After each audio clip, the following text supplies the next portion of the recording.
Man of impact. I wonder how you're doing in life and vocation at the moment.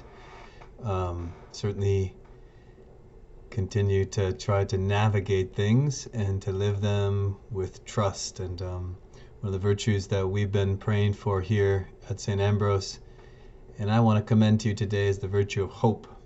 And sometimes I think we confuse hope with optimism.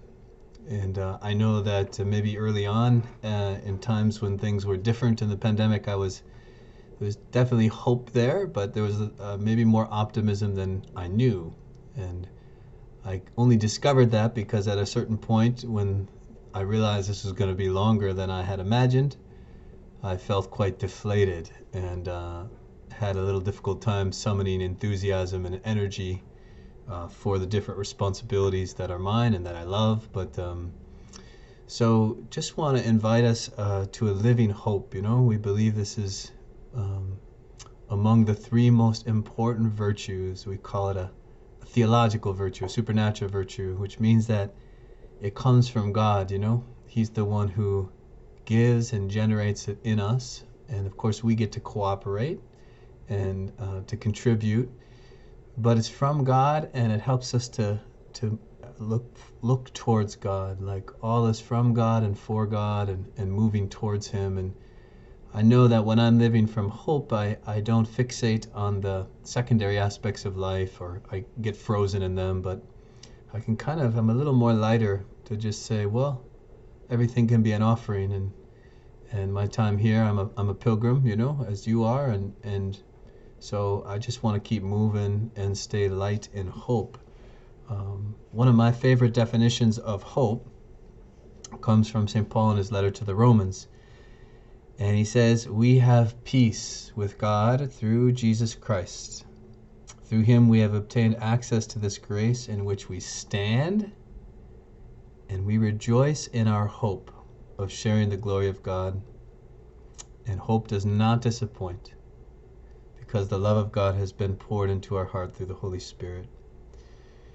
So for me, I just want to encourage us to say, well, let's live in hope. Hope is really the certainty of Christ's presence in every present moment. So like whatever we face today, whatever we face tomorrow, like, yeah, on my own, I'm overwhelmed.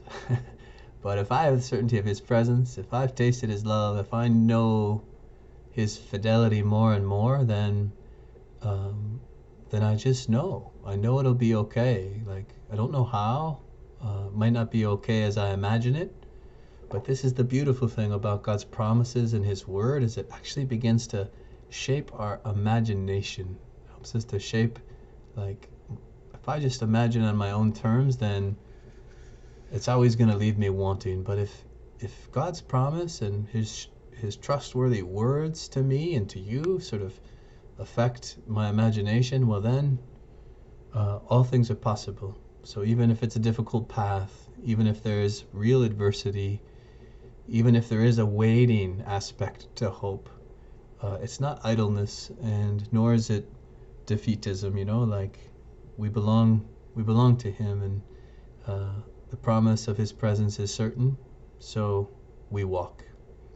I'm so eager for us to gather next Wednesday, September 30th, 5:30 for Mass, and hopefully some little food and nourishment, and then a bonfire. And I think there's something really important about coming together physically as we're able. So we'll be outside and be respectful of everyone's distance, but just to be with each other and to draw strength from each other.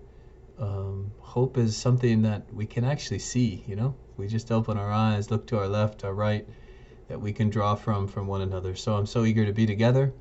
I pray for you often. I'm so grateful. To me, so many of you, all of you, are such a sign of hope for me, for our parish here at St. Ambrose.